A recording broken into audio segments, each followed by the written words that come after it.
got Khalid Sheikh Mohammed, who's the mastermind of 9/11, who has killed 3,000 Americans, taken down the World Trade Center, hit the Pentagon, would have taken out the White House or the Capitol building if, in fact, they hadn't been for the passengers on United 93. He is in our possession. We know he's the architect. And what are we supposed to do? Kiss him on both cheeks and say, please, please, tell us what you know? Of course not. We did exactly what needed to be done in order to catch those who were guilty on 9/11 and to prevent a further attack. And we were successful on both parts. This report says it was not successful. The report's full of crap, excuse me. I said hooey yesterday. Let me use the real word. You're on cable. It's okay. You can believe it. Maybe he should have said a different word if he was on cable. Joining us now is Jed Babbin, contributing editor for the American Spectator and former Deputy Undersecretary of Defense in the George H.W. Bush administration. Hello, Jed. How are you doing, Steve? Great piece in the Washington Times, Feinstein's tortured report. This is, again, every time the media uses the word torture, they should say quote unquote, and every time they refer to the report, they should say it's unsubstantiated. Well, yeah. I mean, that's really the whole point here. I mean, I've been a journalist for 20-some-odd years, and how can you write a story without getting both sides of it? I mean, that's entirely what the Democratic staff on this, how the Senate Select Committee on Intelligence did.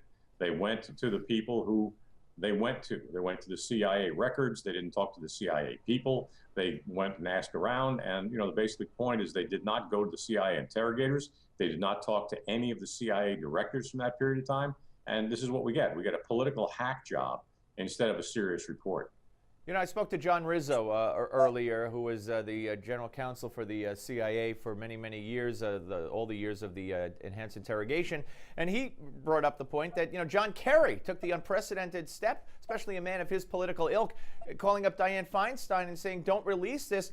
But the president didn't do that. How could there be such a disconnect between the Secretary of State and the President of the United States when it comes to the security of our troops and our men and women?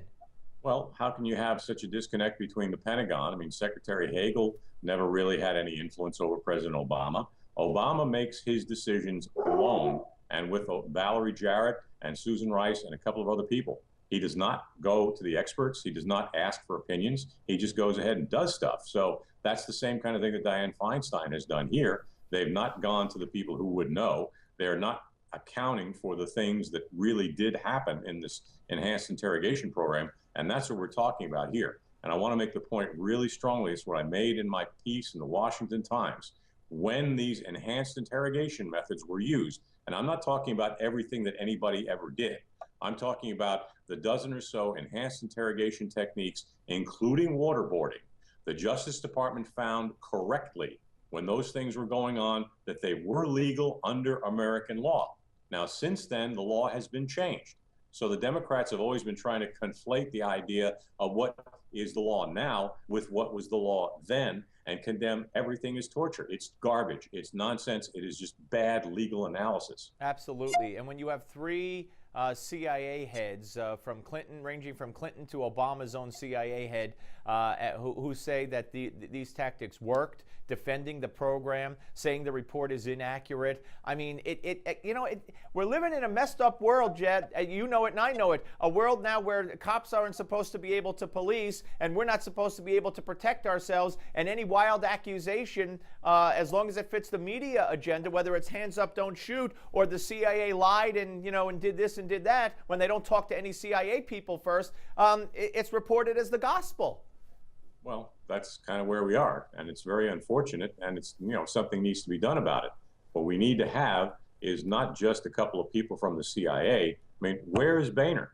I mean, where is McConnell? Where are the Republican leaders? Where is John McCain? Now, he came out and did criticize the Feinstein report, and, McCain would know firsthand what torture is because he was tortured personally for years in the Hanoi Hilton. So he knows pretty much what he's talking about. But on the other hand, the reason why our law is now totally screwed up, the reason why now pretty much everything, including a slap to the face, can be regarded as torture is because McCain changed the law in 2005, and that's what we get.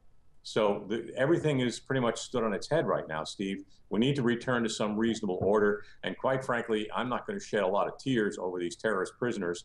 If there were things done like and there may be, according to the Senate report, people should not be kept in small boxes for 10 days. And that's really kind of getting beyond the fringe there.